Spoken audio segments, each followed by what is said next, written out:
Okay, so great. Hi, everyone, and welcome to the very first Change by Degree Climate Club event.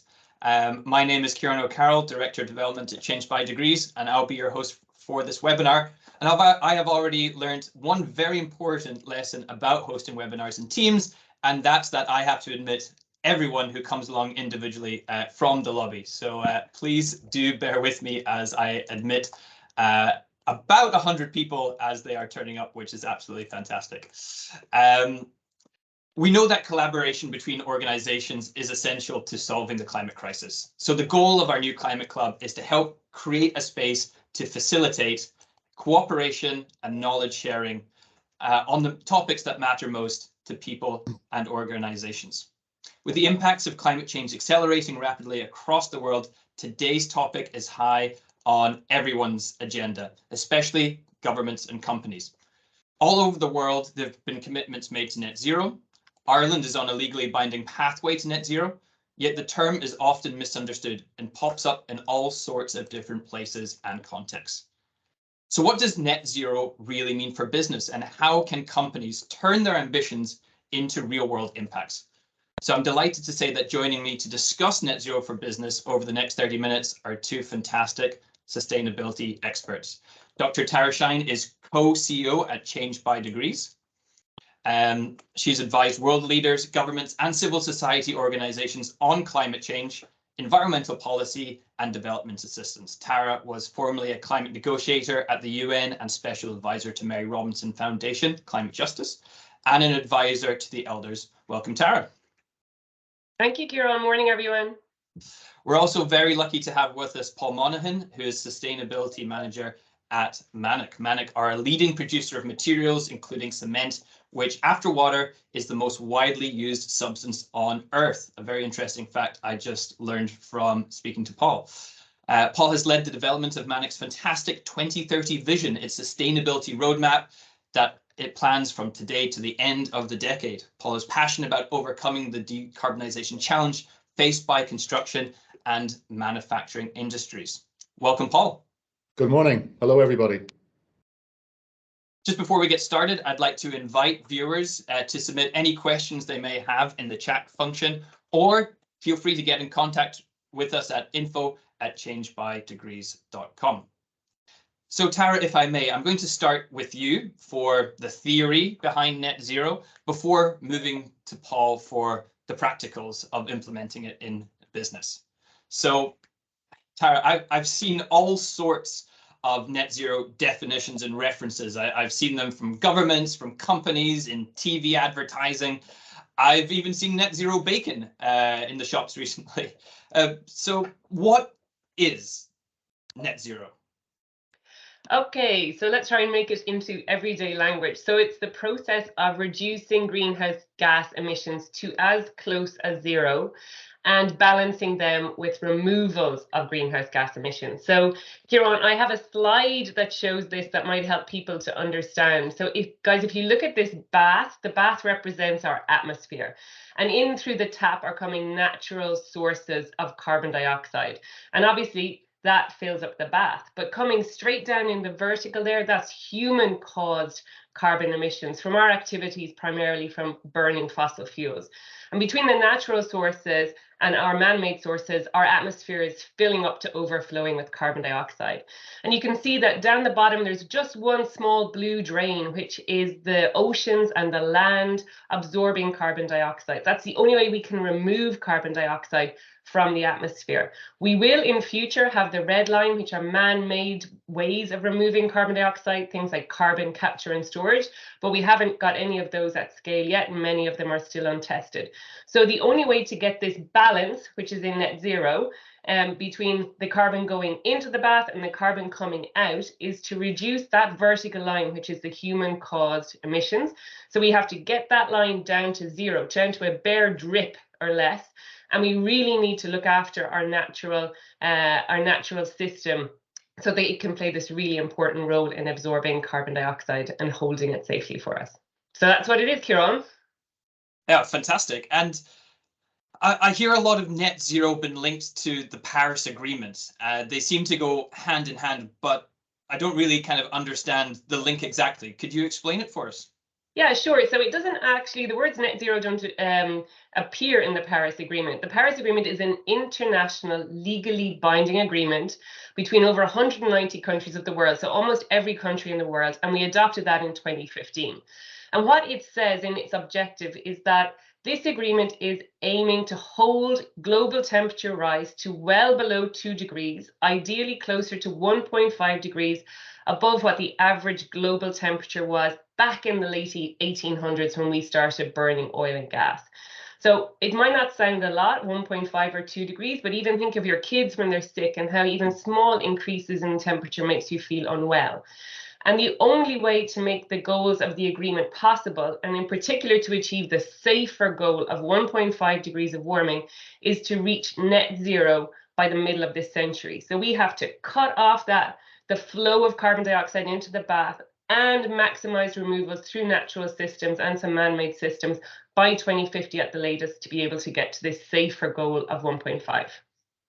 Okay, fantastic. So mid-century, to get to 1.5 degrees. And Ireland, I saw recently lots of announcements from Ireland on the environment. We seem to have signed up to a lot of international agreements and treaties. But what exactly do people need to know that Ireland has committed to? So Ireland is a member of the Paris Agreement. So we are part of that commitment along with everybody else. So that means we have our own net zero commitment. So in our climate law, we have committed to transition to a climate neutral economy by 2050. That essentially means achieving net zero by 2050. But when you make a net zero goal as a country or as a company, you can't make it and it's off there in the distance in 2050 and not act on it. You have to start acting now. And that's why we also set shorter interim targets. So to achieve the net zero goal in Ireland means that we have to reduce our emissions by 51% by 2030. And that's locked into our carbon budget. And that's why year on year, we have to be making, ideally, we should be reducing our emissions year on year by 7%. We have not achieved that yet. And then, Kieran, there's another slide I have there just on the terminology around this, because it is really confusing. You hear terms like climate neutral, carbon neutral, net zero, and net zero carbon. So what do they mean? And I think the easiest thing to think is that climate neutral and net zero emissions, they go together. They more or less mean the same thing. So that means that you're reducing emissions, all greenhouse gas emissions. So that includes carbon dioxide, but also things like methane. You're reducing them as much as possible, and any residual emissions, anything that you can't reduce, you are removing by investing in nature or a man-made solution. And then the difference between climate neutral and net zero with the net zero carbon and carbon neutral is that the focus in the latter two is really just on carbon dioxide. It's not getting to the full range of greenhouse gas emissions. The key thing with all of this is that you can't make a net zero commitment and think it's far, far away and you don't need to change anything. It means changes in our lives, in business right now. Absolutely. So say I'm working in business. I want to get a net zero plan. I want to get a sustainability action kicked off. What are some of the positive messages that I could maybe bring to senior management about why reaching net zero is important for my business and, well, by extension, kind of all businesses? What are some of those arguments that I can make? Yeah, so I think I can come up with about 4 key reasons. So one is a long-term one that is scary, but you need to bring this to them. So we won't be able to do business in the medium to long term if we don't take action on climate change. So climate breakdown will destroy value chains and make it impossible to do business if we don't change the way we operate. Ultimately, planet Earth will become unlivable for human beings if we don't change things. Great line from the trade unions, there's no jobs on a dead planet and there's no business on a dead planet. In the shorter term, though, I think in terms of making arguments, number one, it's going to help you maximize efficiency and save money. We're in the middle of an energy crisis. Our supply chains are disrupted. The cost of everything is going up. So sustainability strategies and net zero plans will help you maximize efficiency and save money. The second short-term thing is that Both changes in regulation and in customer expectations mean that to win work and to have people want to buy your products and services now, and this will increase into the future, you have to demonstrate your sustainability credentials. So you have to be able to show how you're minimizing your negative impact on people on the planet and maximizing the positive benefit you're creating for society. You're going to have to be able to show that, not just say it, but show that to be able to win work and retain customers in the future. And the third immediate reason is to attract and retain talent. People want to work for companies that are sustainable and have strong and credible net zero plans. A recent 2022 IBM survey found that 67% of employees are more willing to apply for and accept positions in companies committed to sustainability. So whether it's attracting people to start work with you or keep them, sustainability and strong net zero commitments are a key attractor. Oh, those are some fantastic arguments for anyone who wanted to use them to push sustainability and net zero at their business. Something I found talking to business leaders and people in organizations who want to further net zero is when they're starting off, they need to understand their carbon emissions, and there's different kind of categories and scopes of emissions, isn't there? And understanding this is quite important to be able to get started. So scope 1, scope 2, scope 3 emissions, what do they mean? What's the difference between them?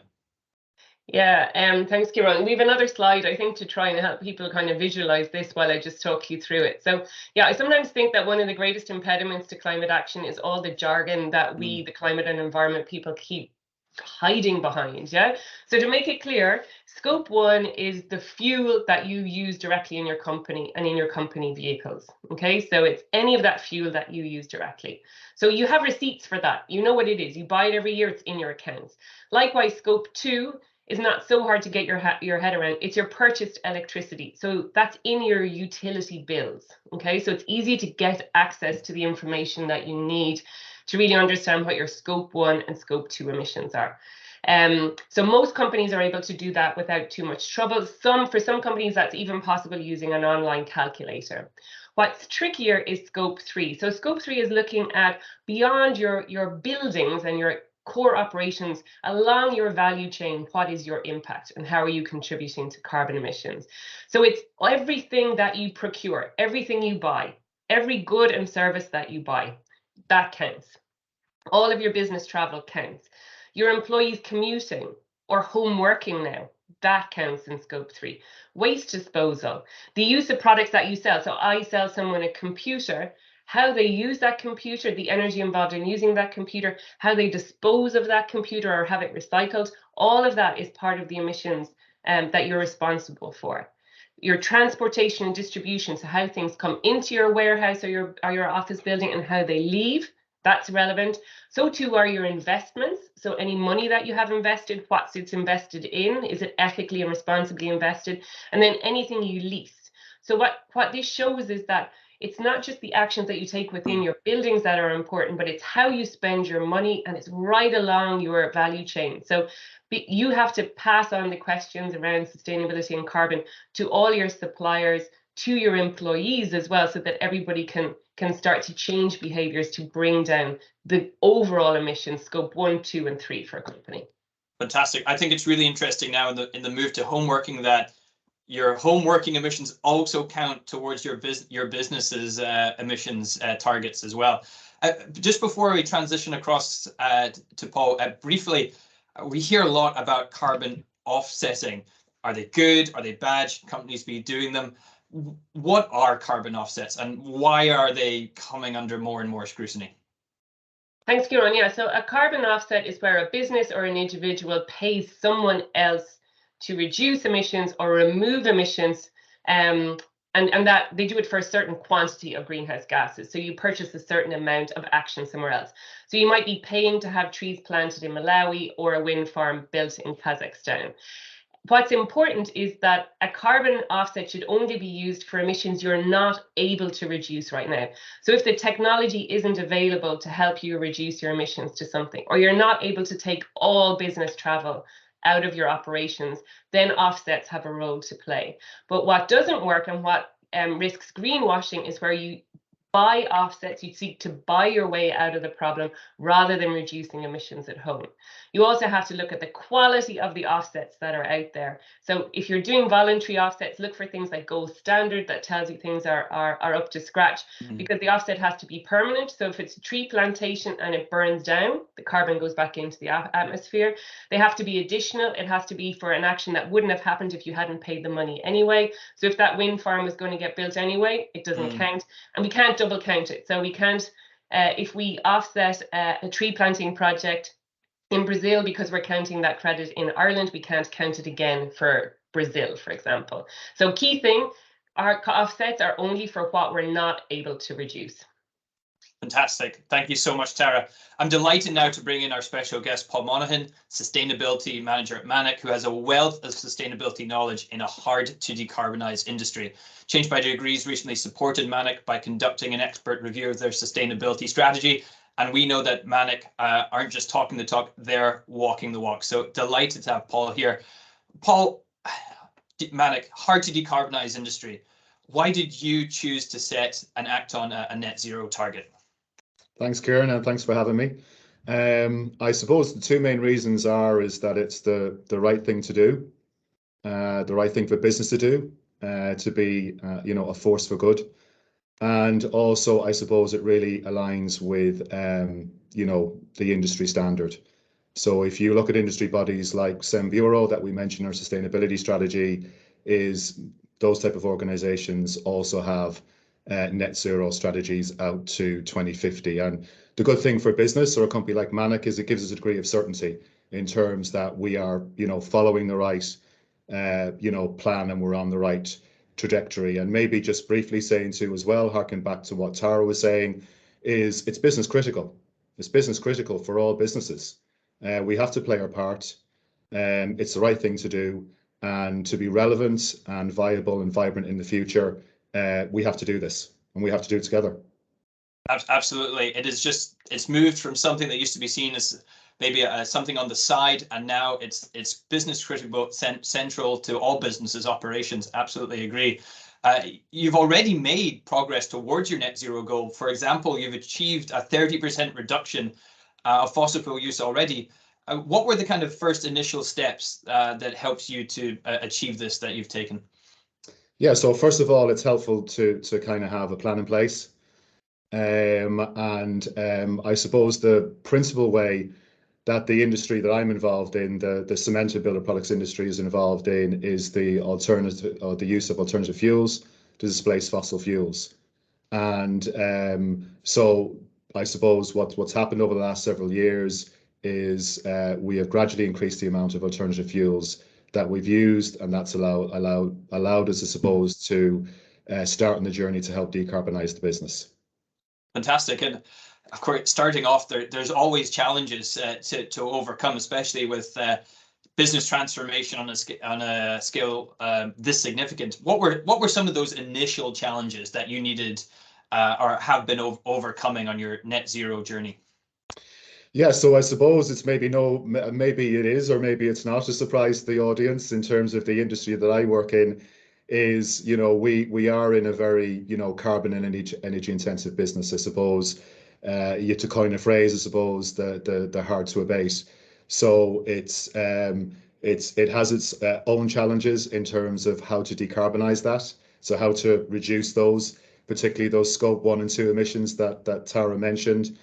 And I suppose because the nature of the scope and scale of that change is so significant in this industry, you're having to deliver very, very significant projects of various different scales of size and maturity, and some technologies that you're utilizing are mature, and some are quite innovative. Yeah. And the business will look differently, but the good thing about that will help transform the business, and it will help transform the culture of the business to get to net zero, to have a decarbonized industry, to supply lower carbon products and services to our customers. And that's just something that we have to do when we're just going about our business. Absolutely. And your vision strategy is I think it's a real exceptional document, a real exceptional plan that you're already acting on. Could you share with the audience just 2 or 3 of the kind of the top big ticket strategic actions that you're taking as part of that plan? Yeah, sure. And I mean, what we have done is within the strategy is we have identified, I suppose, the 8 or 10 major decarbonisation projects that are going to decarbonise the business for the next 10 plus years. And it's kind of covered over about 5 categories. I think you maybe have a slide there that we can show the audience there. So I suppose the main categories come under alternative fuels, energy efficiency, alternative energy, alternative raw material, and carbon capture and utilization and storage. So we've already kind of spoken about the alternative fuels, and really the goal there over the next decade is to reduce our fossil fuel usage that we have in the cement making process to as near to zero as we possibly can. And that just makes sense to do that. So we're going to go ahead and do that too as well. Another way to decarbonise is also using alternative raw materials. I suppose one of the major challenges, Kieran, that we have within the industry is that if we stop using all fossil fuels tomorrow within our processes, is within the cement manufacturing, over 60% of your emissions are process fugitive emissions. So they're non-fossil fuel related. So they are from burning the raw material, the limestone that we quarry at very, very high temperatures. And so one of the ways to go around that is use locally sourced clays or calcine clays. And we are coming to the end of a research project with that. And to use that material that you can burn at lower temperatures and therefore emit smaller amounts of CO2. And that would knock a significant chunk off our emissions profile. And then lastly, I might just point out here, and probably carbon capture. It is important. Look, there's just no way of getting around it for the nature of the industry, because so much of our emissions are wrapped up into process emissions that are non-fossil fuel related. Is the industry is probably going to have to capture about 30–40% of the emissions through some form of carbon capture, and there are various different carbon capture technologies that we're exploring. Fascinating, and it was really interesting there about the different materials that you're trying to have to explore, and the importance of reviewing your supply chain. As Tara already spoke about, Scope 3 emissions so closely linked to supply chain, but also the risk around supply chain, how you can decarbonize them, better routes, more innovation is going to be really important to tackling and achieving net zero. Paul, how important is engaging your staff to accomplish your net zero targets? You hear all the time, and we'd certainly at Change by Degrees believe strongly in this, that people make sustainability happen. People make strategic objectives happen. How are you at Manic engaging your staff to help accomplish the actions and objectives you've set out in your strategy? Yeah, so I mean, goes without saying, of course, Kieran, the people at Manic here, we employ over 800 people across, several different divisions. Critically important that we have our employees on side and that we're harnessing that goodwill and energy. I suppose we do that in a variety, in a number of different ways. Whether it's through our regular newsletter, our intranet, regular briefings, new sustainability inductions and trainings, carbon literacy training that we piloted too recently. But I have to say, and it probably is important to say, look, they are the traditional top-down approaches. And one of the things that we recognize in Manic is we need to take a more organic kind of bottom-up approach here. And probably one of the things that we are engaged in, as you know, is probably developing a kind of a bespoke employee engagement program where we build that kind of, if you want to say, that regenerative sustainability movement from our employees from the bottom up. And that's something that we're committed to do and deliver probably over the next 12 or 24 months. So yes, absolutely critical that we engage them in new and different ways from a whole variety of different topics, whether it's SDGs and materiality or, diversity, inclusion, whatever it is, it's something that we're committed to doing. And if I could just press you briefly on the role of senior management or champions, senior sustainability champions in your organization, how important are they? Yeah, absolutely crucially important. And I suppose if I was to, maybe give, one kind of, major kind of takeaway from this really is the importance, particularly at decision-making level, senior management level, C-suite level is, who are your basically your champions, the senior people that can help you in your role, that can help make decisions so you can get on, with the job in hand. So very important to identify those people, to work with those people, and help them, influence in your favor to be able to, implement your strategy or implement your action plan. So very, very, very important that you have those people on site and you know who those people are. Fantastic, Paul. Great take-home message. You're not alone. There are people out there. Get the support, get the champions, get the alliances going. And Tara, what would your take-home message be for our audience today? Thanks, Kieran. I think my key take-home is please do think about setting yourself a long-term net zero target in business, and but then focus on what you're going to change in the short term to achieve it. So it's changing things now that makes net zero possible.